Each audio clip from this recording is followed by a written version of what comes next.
Bismillahirrahmanirrahim. Dear students, Assalamu alaikum.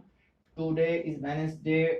Date is 1/2020 यकम मई 2020 है और आज हमने एक्सरसाइज जो है 9.3 का क्वेश्चन नंबर 5 जो है उसको करना है। तो ये क्वेश्चन नंबर 5 से लेकर आखिर तक हम आज करेंगे क्वेश्चंस इस एक्सरसाइज के। तो अब इसमें क्वेश्चन नंबर 5 जो बताया गया है उसमें कहा गया है कि a spherical tank is of radius 7.7 metre. एक टैंक है, वाटर टैंक है और उसका जो स्फेरिकल फॉर्म में है, गोल शक्ल में है, तो उसका जो रेडियस दिया गया है 7.7 मीटर है।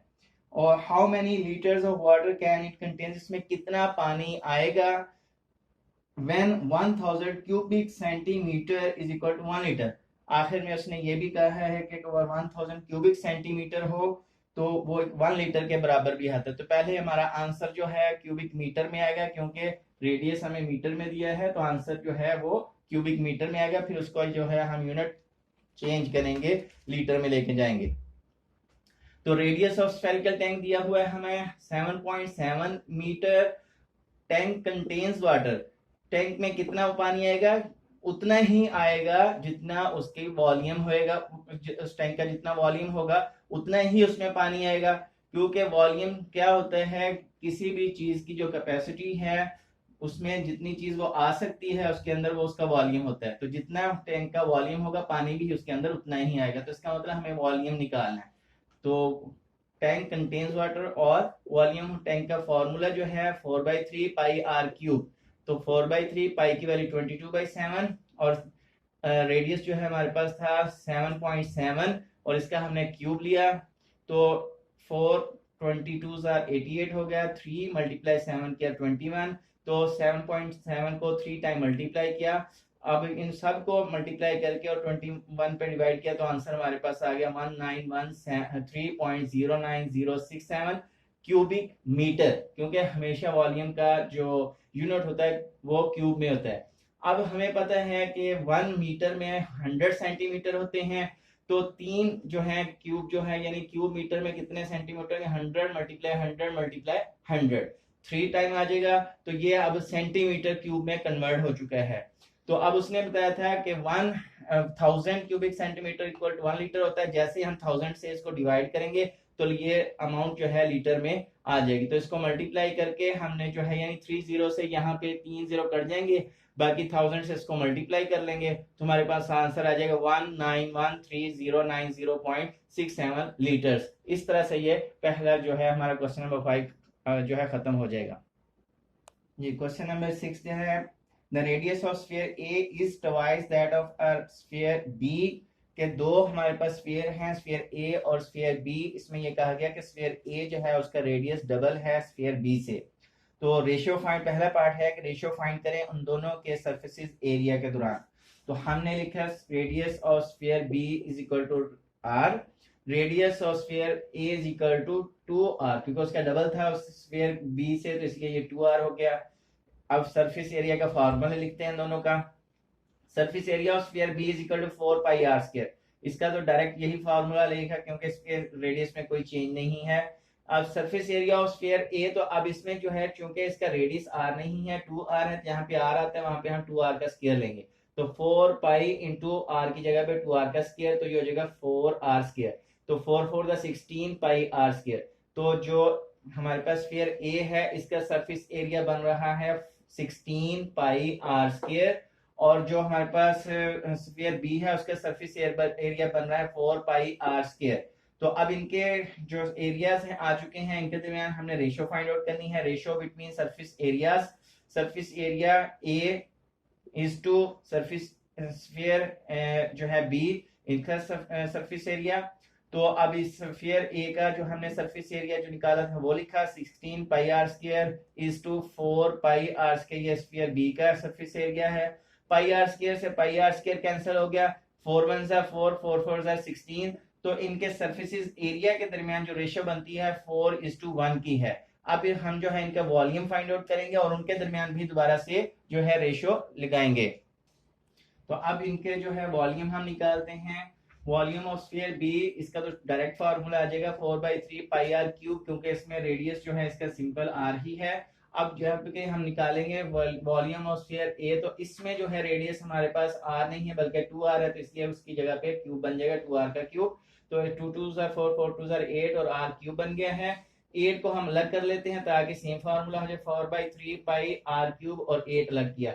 अब रेशियो बिटवीन वॉल्यूम्स, अब इनके वॉल्यूम्स के दरमियान रेशियो लगाते हैं। स्फीयर ए का वॉल्यूम है, ये स्फीयर बी का वॉल्यूम है।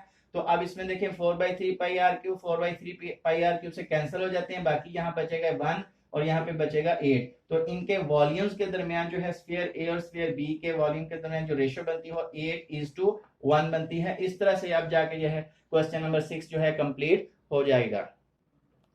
क्वेश्चन नंबर जो है हमारे पास 7 है। The surface area of sphere is 576 pi square centimetre. What will be its volume? If it is melted, how many small spheres of diameter 1 centimeter can be made out of it? ये question ये कहा गया है कि अगर हमारे पास एक sphere जो है उसका एरिया दिया गया हो आपको और उसका वॉल्यूम बताएं पहले, तो वॉल्यूम कितना होगा। अगर उसको मेल्ट कर दिया जाए और उसमें से 1 सेंटीमीटर डायमीटर के स्फीयर्स बनाए जाएं तो कितने जो हैं वो स्फीयर्स बनेंगे। तो अब ये है हमारे पास, सबसे पहले तो हमें इसका वॉल्यूम निकालना है। वॉल्यूम निकालने के लिए हमारे पास जो है वो रेडियस का होना जरूरी है। तो अब हमने लिखा है surface area of sphere 576 pi square centimetre, ये हमें गिवन था एरिया। एरिया से अब हम जो है वो पहले रेडियस निकालेंगे, फिर वॉल्यूम फाइंड आउट कर सकते हैं।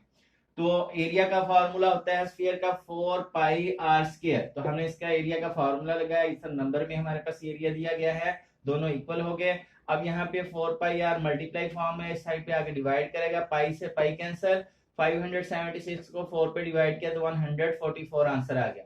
अब इस तरफ साइड पे हमारे पास आर स्क्वायर है, स्क्वायर खत्म करने के लिए हम स्क्वायर रूट लेंगे दोनों साइड्स का, तो आर इज इक्वल टू 12 हमारे पास जो है सेंटीमीटर इसकी वैल्यू आ चुकी है। अब हम वॉल्यूम का फॉर्मूला लगाएंगे, volume of sphere 4/3 pi r cube. तो यहाँ पे जो है हम अब आर की वैल्यू पुट कर देंगे 12। तो 12 जो है उसको 3 टाइम मल्टीप्लाई करके 4 से मल्टीप्लाई करेंगे और 3 से डिवाइड करेंगे। इसमें जो है पाई की वैल्यू अभी नहीं लगाएंगे क्योंकि हमारा जो पीछे आंसर बुक में दिया गया वो भी पाई में ही है। तो वो आंसर आ गया 2304 पाई क्यूबिक सेंटीमीटर। ये वॉल्यूम निकल आया है हमारे पास। पहला जो उसका क्वेश्चन था कि वॉल्यूम फाइंड आउट करें, वो हम निकाल चुके हैं। अब दूसरा स्फीयर जो है 1 सेंटीमीटर डायमीटर का जो स्फीयर है उसका हम एरिया लेकर इस वॉल्यूम पे डिवाइड करेंगे तो नंबर ऑफ जो है हमारे पास स्मॉल स्फीयर आ जाएंगे। तो अब हम जो है डायमीटर ऑफ स्मॉल स्फीयर हमें दिया गया था 1 सेंटीमीटर। तो चूंकि क्वेश्चन में यानी कि हमारे पास फॉर्मूले में डायमीटर यूज नहीं होता, स्फीयर का जो है वो रेडियस यूज होता है। तो हम इसका रेडियस बनाएंगे। रेडियस क्या होता है, डायमीटर का हाफ होता है। अगर डायमीटर को हाफ कर दिया जाए तो वो रेडियस बन जाता है। तो radius of small sphere is equal to 1/2 यानी हाफ किया तो ये 0.5 सेंटीमीटर आ गया हमारे पास। अब volume of small sphere, volume निकाल लेंगे ताकि हम दूसरे वॉल्यूम पहले भी एक निकाल चुके हैं बड़े स्फीयर का। अब ये स्मॉल स्फीयर जो है उनका वॉल्यूम 4/3 पाई आर क्यूब।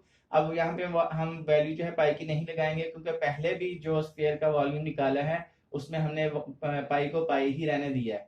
तो अब यहाँ पे रेडियस की वैल्यू जो हमने पुट की 0.5।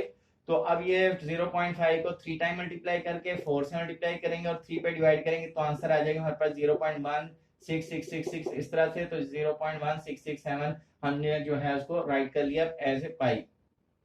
ये हमारे पास वॉल्यूम है स्मॉल स्फीयर का। इससे पहले हम वॉल्यूम निकाल चुके हैं 2304 पाई बड़े स्फीयर का। तो अब बड़े स्फीयर को छोटे स्फीयर पे जब डिवाइड करेंगे तो नंबर ऑफ स्मॉल स्फीयर आ जाएंगे, कितने स्फीयर बनेंगे। तो number of small sphere is equal to 2304 pi over 0.16667। Pi को जब डिवाइड करेंगे तो 13824 नियर अबाउट जो है हमारा आंसर आ जाएगा, इतने स्फीयर बनेंगे। जी लास्ट क्वेश्चन है question number 8। A solid copper sphere of radius 3 cm is melted.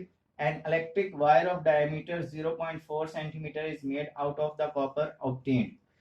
Find the length of the wire. अब ये कहा गया है कि हमारे पास एक स्फीयर है जो सॉलिड है और उसका रेडियस जो है 3 सेंटीमीटर है, उसको मेल्ट किया गया है और एक वायर बनाई गई है जिसका डायमीटर जो है वो 4 सेंटीमीटर है। बताना ये है कि वो लेंथ कितनी की जो है वो वायर जो है वो बनेगी। तो अब देखें हमारे पास रेडियस दिया गया है स्फीयर का 3 सेंटीमीटर। इसका पहले हम वॉल्यूम निकालते हैं कि हमारे पास टोटल मटेरियल कितना है। जितना वॉल्यूम आएगा टोटल हमारे पास उतना मटेरियल होगा। तो फिर जो है हम उसके लिहाज से जो है लेंथ देखेंगे कितनी वायर जो है बनेगी। तो radius of sphere is 3 centimetre, volume of sphere 4/3 pi r cube. तो यहाँ पे वैल्यू लगा दी हमने पाई की 22/7 और आर की वैल्यू 3 वो लगा दी। सारी कैलकुलेशन करने के बाद हमने जो हमारा आंसर आया 113.1428 क्यूबिक सेंटीमीटर। तो इतना हमारे पास समझिए कि मटेरियल है जो हम यूज कर सकते हैं वायर बनाने के लिए। तो वायर की शेप यूं होती है, यहाँ से ये टर्निंग पॉइंट गोल होते हैं और इसके बाद ये लेंथ है इसकी। तो ये एरिया उसका सर्कुलर फॉर्म में है, ठीक है। तो एरिया को अगर उसकी लेंथ से मल्टीप्लाई करें तो ये वॉल्यूम ही बन जाता है। तो यहां से हम फिर एक जो है कॉन्सेप्ट लेंगे कि लेंथ मल्टीप्लाई बेस एरिया या circular area is equal to volume बनेगा। तो डायमीटर ऑफ वायर हमारे पास जो है वो डायमीटर जो ये कहते हैं यहाँ से लेके यहाँ तक की जो लेंथ है वो डायमीटर है। डायमीटर उसने दिया 0.4। तो डायमीटर क्वेश्चंस में नहीं यूज हुआ करता। रेडियस निकालेंगे, इसका हाफ करेंगे। Radius of wire is equal 0.4/2 is equal to 0.2 centimetre आ चुका है, हाफ हो चुका है ये हमारे पास रेडियस। अब एरिया ऑफ सर्कुलर वायर यानी इस जगह का एरिया हम निकालने लगे हैं। इसका फार्मूला होता है पाई आर स्क्वायर। किसी भी सर्कुलर जो है शेप उसका एरिया जो होता है हमेशा याद रखें पाई आर स्क्वायर। तो पाई आर स्क्वायर से वॉल्यूम मैंने जो है एरिया ऑफ सर्कुलर वायर निकाला है 0.125 सारी कैलकुलेशन के बाद निकलेगा। तो अब हमारे पास फार्मूला जो बन गया length of wire multiply area. Length ये है हमारे पास, length of wire multiply area is equal to volume. तो वॉल्यूम जो है अब देखें हमने निकालना हो तो क्या बन जाएगा, इसमें से लेंथ निकालनी हो तो एरिया इधर मल्टीप्लाई फॉर्म में उस साइड पे जाके डिवाइड फॉर्म में चला जाएगा। तो इसका मतलब हुआ length of wire is equal to volume by area. Volume भी हम पहले निकाल चुके हैं, एरिया भी निकाल चुके हैं, उन दोनों को डिवाइड करेंगे तो नियर अबाउट हमारे पास जो आंसर आएगा 900 सेंटीमीटर। तो इसका मतलब है कि लेंथ ऑफ वायर जो है वो 900 सेंटीमीटर है। तो इस तरह से बेटा 9.3 एक्सरसाइज जो है हमारी आज कंप्लीट हो चुकी है। सारे क्वेश्चन मैंने करके दे दिए हैं आपको। तो आपने इसको जो है होमवर्क नोटबुक पे जो है आज क्वेश्चन 5 से लेके 8 तक 3 क्वेश्चन किए हैं। इनको जो है 4 क्वेश्चन को आपने एज ए होमवर्क कर लेना है। ओके, अल्लाह हाफिज।